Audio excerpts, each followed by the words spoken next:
They say every neighborhood has that one guy who takes the HOA way too seriously, right? But ours had Doyle Mason. Let me tell you, this dude struts around like he's got a sheriff's star tucked under his polo, clipboard glued to his hip, phone in hand, always on the lookout for his next big gotcha moment. Nobody voted him in, nobody wanted him, but somehow he crowned himself the self-appointed HOA patrol, like he's the last line of defense against total suburban anarchy. And last week, well, Doyle pushed it so far, even my grandpa, who's seen more in his 75 years than most of us ever will, decided it was time to push back. Hard. Let me back up a sec. This all kicked off at 5:30 in the morning, which, in my opinion, should be illegal for any non-emergency activity. I'm half awake, pouring cereal, and Grandpa's sitting out on the porch in his ancient rocking chair, mug of black coffee balanced on one knee, just muttering, "There he goes again." And I know, without even looking, who he means. Sure enough, through the window, there's Doyle, hauling his stiff little self over our backyard fence, sneakers crunching on the gravel, phone up and snapping photos like he's casing the joint for the FBI. What's he after? Grandpa's tomatoes. I'm not kidding. He claims the plants. These tomato plants that Grandpa started from seed, babying them like they were prize-winning orchids, violate community aesthetics. I mean, come on, a 75-year-old Army vet, growing tomatoes, is suddenly an enemy of the HOA state? You know what I mean? The world's gone nuts. My first reaction is to storm outside, tell Doyle to shove that phone somewhere the sun doesn't shine, but Grandpa just lifts his hand, tells me, patience. Let a fool talk long enough, and he'll write his own ending. He always has these little sayings, old country wisdom, I guess. Grandpa's got a slow fuse, but once it's lit, you best not stand in the way. And honestly, this wasn't Doyle's first offense. Twice before, we'd caught him nosing around near our shed, rattling the door like he expected to find a meth lab hidden behind the rakes and shovels. One time, he measured the grass, like literally, with a ruler. Grandpa reported him to the HOA board, which, if you've never dealt with one, is like trying to get a cat to take a bath. The president, Linda Clay, just waved it off. Oh, Doyle's just enthusiastic. He cares about the neighborhood. Enthusiastic. That's what they call it. The man was breaking state trespassing law. NC Gen Stat 14 to 159.13 for those keeping score at home, but the board hid behind technicalities. It's an internal enforcement issue, they said. Yeah, okay. But Grandpa, he's stubborn. He calls the sheriff's office, and the deputy, polite but tired, explains that unless we catch Doyle in the act and press charges immediately, it's just our word against his. The law's a little gray, you know? That's when Grandpa's eyes got that glint, like when he used to teach me chess as a kid, all patience and quiet confidence. Over the next 3 days, he spent hours tinkering in the garage, humming old Johnny Cash tunes, sending me out to fetch tools, wire cutters, a voltage meter, you name it.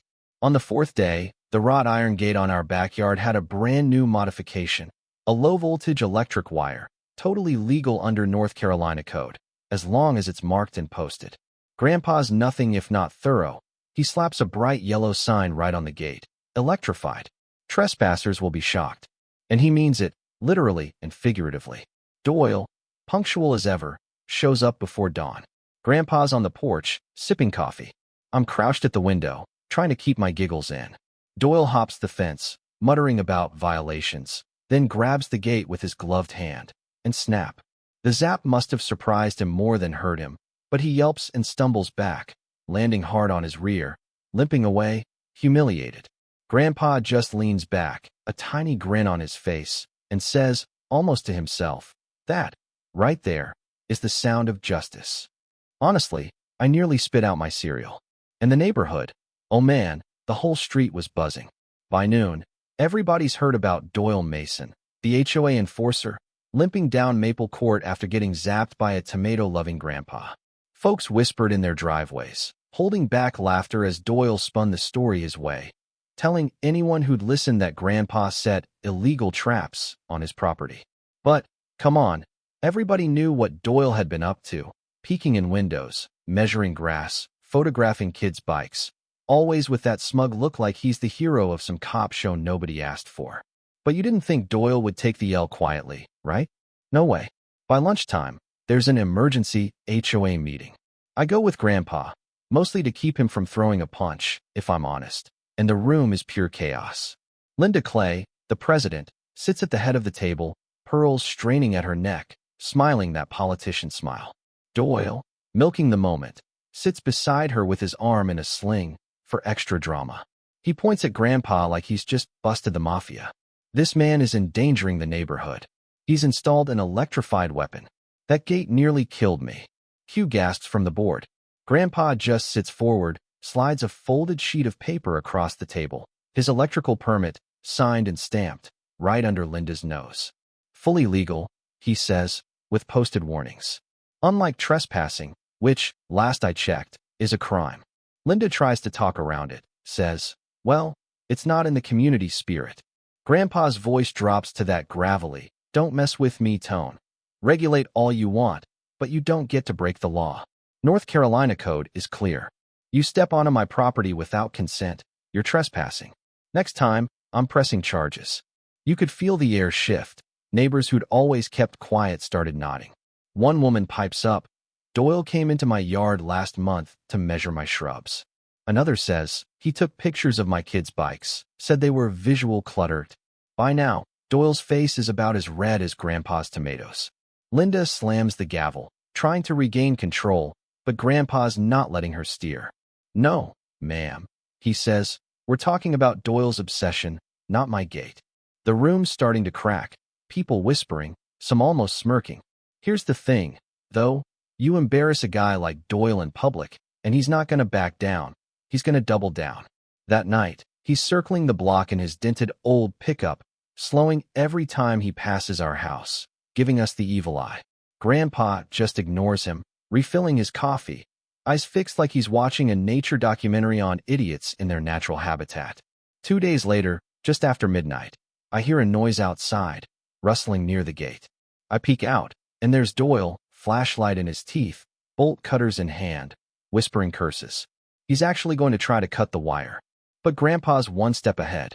From his chair on the porch, he holds up a remote. Yep, the old man's rigged the gate with a wireless switch. Watch this, kid, he whispers, grinning like a fox. The second Doyle clamps those cutters on the gate, Grandpa hits the button, zap. Doyle jerks like he grabbed a live wasp, yelps, and lands on his back, dazed and muddy. And then, oh, it gets better. Grandpa's already got his phone recording. He catches every bit of it. Doyle, cursing, floundering in the mud, all in high definition. But Doyle, being Doyle, whips out his own phone, calls 911, yelling about attempted murder and illegal fencing. Yeah, that happened. 5 minutes later, squad cars roll up, lights bouncing off the houses. Cops pile out, looking from Grandpa, calm as ever on his porch, to Doyle, who's clutching his arm and raving about electrified booby traps. The officer asks, Sir, is there an active electric device on that gate? Grandpa nods, hands over the paperwork, permit, warnings, video footage, like he's turning in homework. The officer watches the video, then looks at Doyle. So you trespassed? Doyle sputters. No, I was conducting an inspection for the HOA.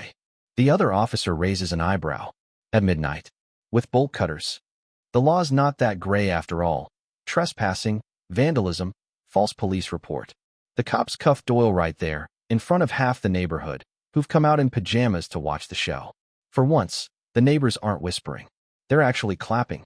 It's like Friday Night Lights, but for petty suburban drama.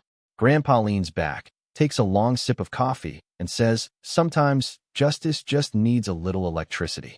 Doyle, meanwhile, is sweating it out in the back of the cruiser, his HOA badge confiscated, his reputation zapped into the ground along with his pride. Now, if you think that's the end, well, let's just say, in this neighborhood, nothing's ever really over. The next HOA meeting? Let's just say a lot of folks started showing up with their own stories about Doyle. The board had to rethink their whole enthusiastic volunteer approach real quick. People who'd been afraid to speak up before were suddenly a lot less quiet. And me?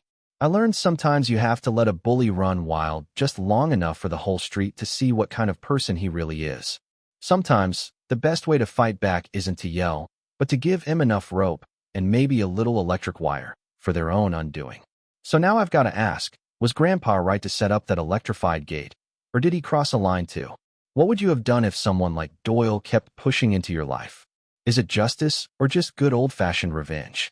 Let me know where you stand, and if your neighborhood's ever had a Doyle of its own. I know mine has, and I wouldn't have it any other way.